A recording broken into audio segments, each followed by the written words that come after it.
you're a chocolate lover like my producers are, I'm sure you've noticed that your slabs are getting smaller. You can blame Cadbury, you can blame Beacon, you can certainly blame Nestle as well. It's a concept called shrinkflation. It's how the producers of food products across the board and some household cleansing products, for example, and in some cases drinks as well, make you believe that product prices are not going up, but the volumes change. This is Tonight. I'm Bruce Whitfield. Tonight we find out more from Ian Donald, the new Nestle South Africa chairman and managing director, if we can expect this to change. Yes, it will change. Packages will get smaller, prices will go up. It's called shrinkflation. We'll talk all about that tonight. Plus, of course, what's happening with Nestle in South Africa, one of the world's biggest food groups. It's true, isn't it, that I think we buy 80% of what we consume in our households from something like 5 or 6 companies, you and Kraft and Tiger Brands and others locally. Quite right. I mean, there's this global consolidation of what we consume. Is it a good thing? No, I don't think there is a global consolidation either, because there are a huge number of independents coming up and forming, and strong government laws on monopolies acts and things like that. So I don't think it's the case. Yeah, but you all collude, you see. When it comes to chocolate bar sizes, a couple of years ago, a slab of chocolate was 100 grams, and it went down to 90. And now you sneaky guys have snuck it down to 80. At one time, we're going to charge us for empty packets. What are the dynamics that drive that sort of practice? I suppose inflation plays a role in getting costs down to produce a product that a consumer can afford or consumers prepared to pay. But the bottom line is what is a consumer prepared to pay? And what do they see as being good value? And if the minute you get that value equation wrong, they're not going to buy the product. So there's no ways we play games with this perceived value of a slab of chocolate, for example. Our number one drive is to take cost out of the system, and take cost out of our structures and out of our route to markets and our raw material sourcing, rather deal with it that way than to what you imply is con a consumer, which is not the case at all. No, you just think consumers are stupid. But clearly not. Clearly not. We wouldn't be in business if they were, that's for sure. The reality is, though, that the raw commodities are going up. And something like cocoa, for example, cocoa prices are going through the roof. Cote d'Ivoire, one of the areas of the world where cocoa is produced, we've seen these prices shoot up. Yeah, no, prices go up, but then it swings and roundabouts, because we see milk prices coming down, looking forward now. So it seems to be its ups and downs, and we have to manage this as we go along. And it all comes back again all the time to what is somebody prepared to pay? What is that value for money that they prepare to pay? And we've got to make sure we optimize that all the time. Is there enough competition in the global food manufacturing space? Oh yes, clearly, very much, definitely.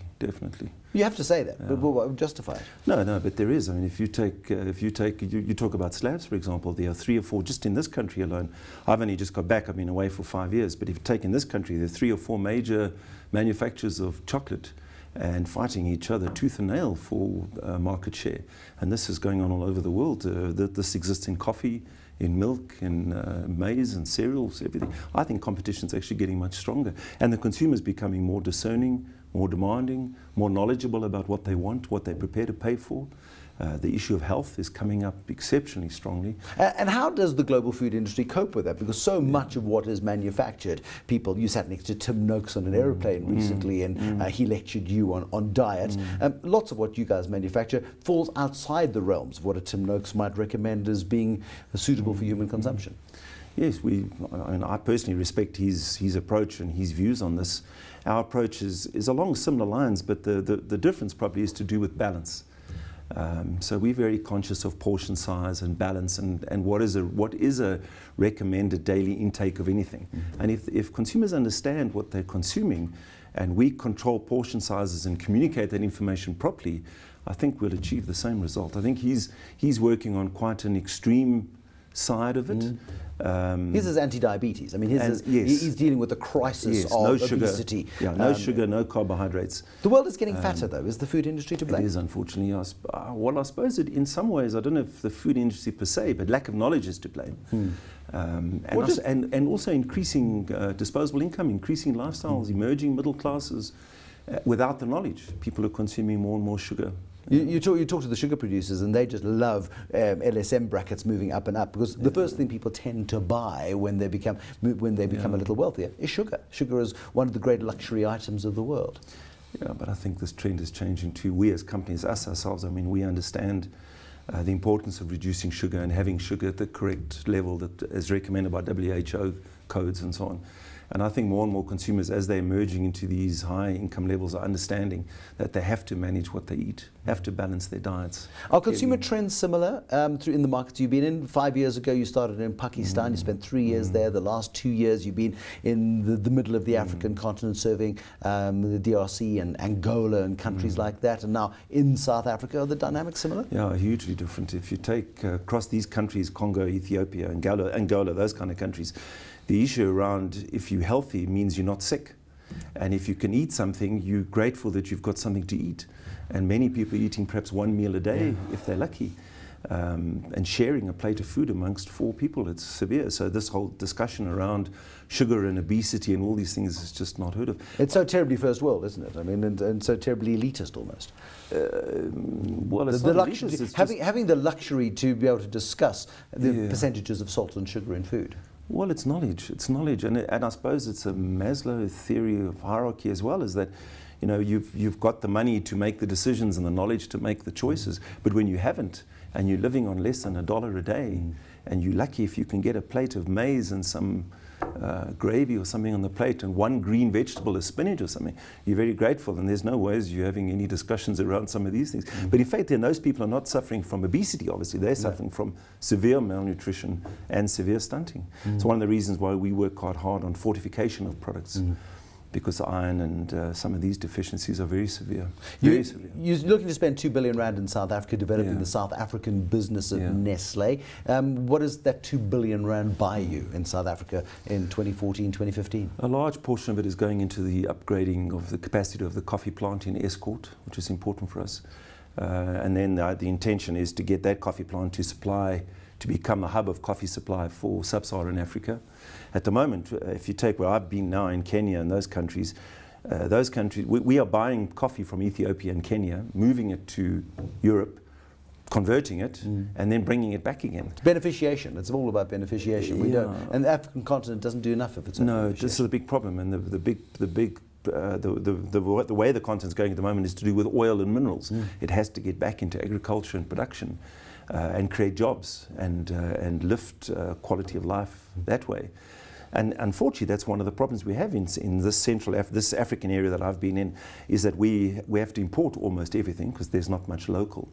And then one of the problems comes is South Africa is not necessarily competitive, which is a challenge. So we have a factory in Escourt producing coffee, doesn't have electricity 3-4 times a week, has But how no do you water. cope as a manufacturer in a place like South Africa?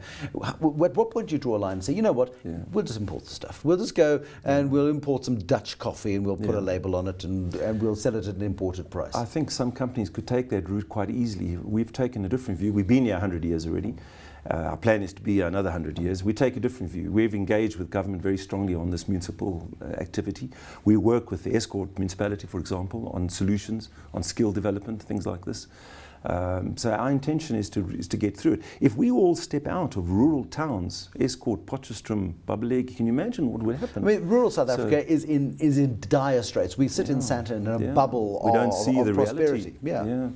This conference, this summit led by President Zuma and Minister Pravin Gordhan is exactly addressing that issue of uplifting the performance of certain municipalities. He says there's about 1/3 of the municipalities that are having difficulties. And I would argue it's a little higher than that. It depends on how you define difficulties. But municipal infrastructure is a big issue. Business is losing patience. Business sort of says, hold on a second, why do we need to do government's job for it? We're here to create the jobs, we're here to pay the taxes, we're here for government to do its part. Everybody should be doing their bit. Do you believe government's ability, it may have a commitment, do you believe its ability to turn things around? Yes, I do actually. Interesting enough, I've been away now, as I said to you, for 5 years, and I've been back a few days. And attending the summit with Minister Pravin Gordhan speaking, and I know his history through the tax, SARS, and everybody knows his finance. history through SARS, yes.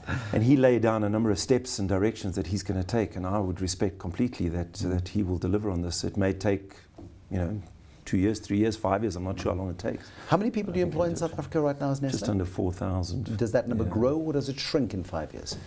It moves up and down because we also have a number of co-packers. So we have a number of our own factories. We have a number of co-packers on stream. There's some competencies we don't have, and we source those competencies out. So we have 4,000, just below 4,000 direct employees, but we probably have another indirect, another 2,000 or 3,000.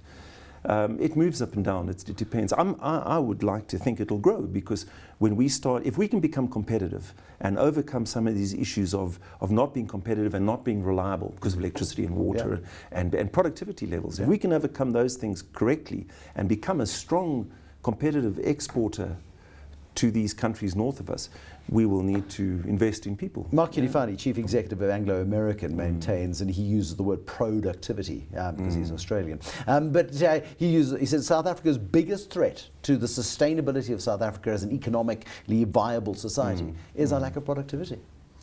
Yeah, and then the question comes, where does that start? And I've got a strong view on the role of leadership, of true leadership, of helping people to understand a vision and a passion for something, and to empower people to be able to rise, to take things for themselves, upskilling people. And I believe in these things very strongly, I really do. And I think that's where we perhaps lack a little bit. Well, a lot of people see it as a soft issues. People don't see ownership of the sort of pride of the concept or pride of the business. It's the primary issue. It's a primary issue.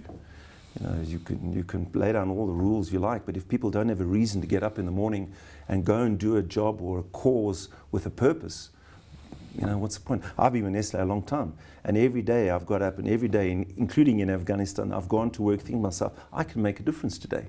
You know, I can actually do something different and help somebody. It's a great feeling. Aren't you glad you're not in Afghanistan anymore? I loved it. It was very interesting. Couldn't travel too much. I kind of was stuck in Kabul all the time, in and out.